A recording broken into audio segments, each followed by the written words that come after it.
2025년 내 집 장만 과연 사야 할까요? 아니면은 기다려야 될까요?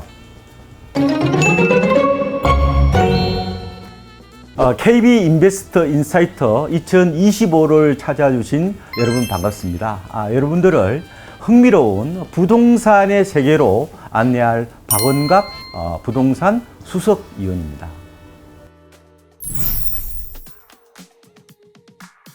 새 아파트 시장은 지역에 따라서 가격과 거래량이 울퉁불퉁할 것으로 예상이 됩니다. 대체적으로 서울과 수도권은 강보합, 지방은 약세가 되지 않을까 생각이 되고요. 실제로 한국건설산업연구원에서는 새 수도권은 연간 1% 정도 오르는 것으로, 하지만 지방은 2% 내릴 것으로 예상을 했습니다. 지방 하락으로 전국적으로 보면은 1% 하락할 것으로 내다봤습니다. 서울 수도권도 2023년, 2024년 두 해 동안 상승 에너지를 많이 분출해서 상승폭은 그렇게 크지는 않을 것으로 보입니다. 실제로 서울 아파트 값은 실거래가 기준으로 보면은 2023년에 10%, 그리고 2024년 1월부터 9월까지 8% 올랐거든요. 고점인 2021년 10월 대비 거의 90%까지 회복한 상황입니다. 다만 입주 물량이 많지 않습니다. 2025년부터 2027년까지 급감하기 때문에 아마 공급 부족에 따른 불안 심리로 집값이 크게 떨어지지는 않을 것으로 예상이 됩니다. 말하자면 박스권 장세가 될 거로 본다는 거죠. 전세 시장은 입주 물량이 줄고 또 집을 사지 않고 또 전세로 또 눌러 앉을 수도 있기 때문에 전국적으로 보면은 강보합세를 예상을 하고 있습니다.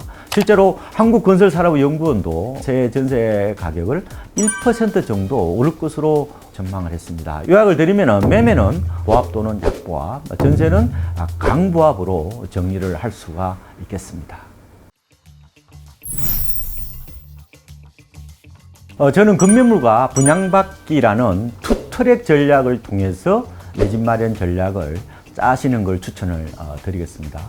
새해 기준금리가 추가적으로 인하될 가능성은 있지만 하반기 들어서 스트레스 DSR, 총부채 원리금 상환 비율이죠. 3단계가 시행될 예정입니다. 그래서 새해에는 대출 규제와 금리 인하 간의 약간 시속 게임이 될 가능성이 커 보입니다. 그래서 대출 규제로 시장이 좀 출렁거릴 수가 있거든요. 그래서 주객 매수보다는 좀 급매물을 고르는 전략이 훨씬 더 유리하지 않을까 생각이 듭니다. 그럼 급매물 기준이 뭐냐? 고점이 2021년 10월이라고 말씀을 드렸는데 그 당시에 비해서 한 15에서 한 20% 정도 저렴한 매물이 급매물이다, 이런 말씀을 드리고 싶고요.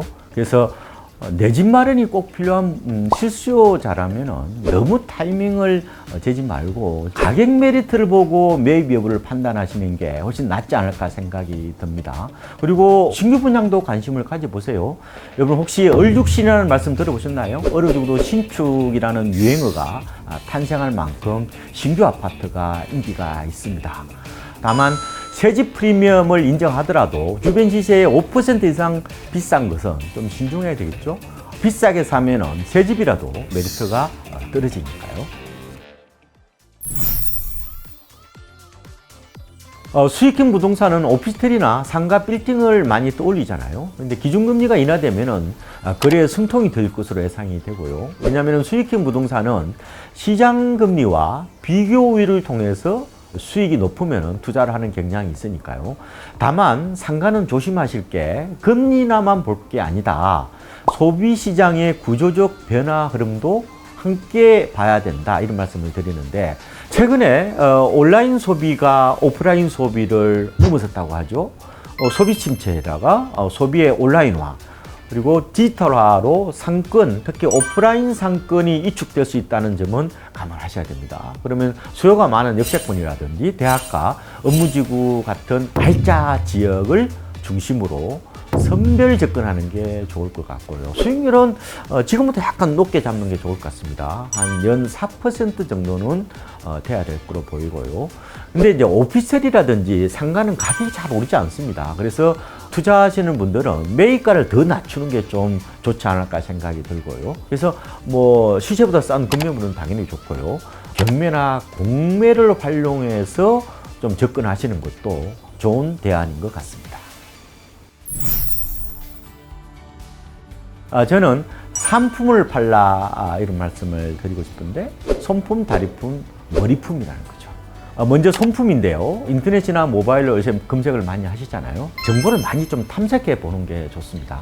그래서 손품으로 내 집 마련할 곳이 어딘지 가닥을 잡아 보는 게 좋죠. 그 다음에 이제 발품인데 요즘 MZ세대들 사이에서 임장크루, 임장족, 이게 이제 다리품족이라고 하는데 그게 유행이잖아요. 부동산은 임장학문으로 다리품을 많이 팔아서 감을 익히는 게 저는 중요한 것 같습니다. 마지막으로 머리품은 여러 경제 지식을 늘리는 건데요. 아는 만큼 보이니까요. 그래서 여러분 집을 사실 때 바로 손품, 그 다음에 다리품, 그 다음에 머리품을 꼭 기억해 주셨으면 감사드리겠습니다.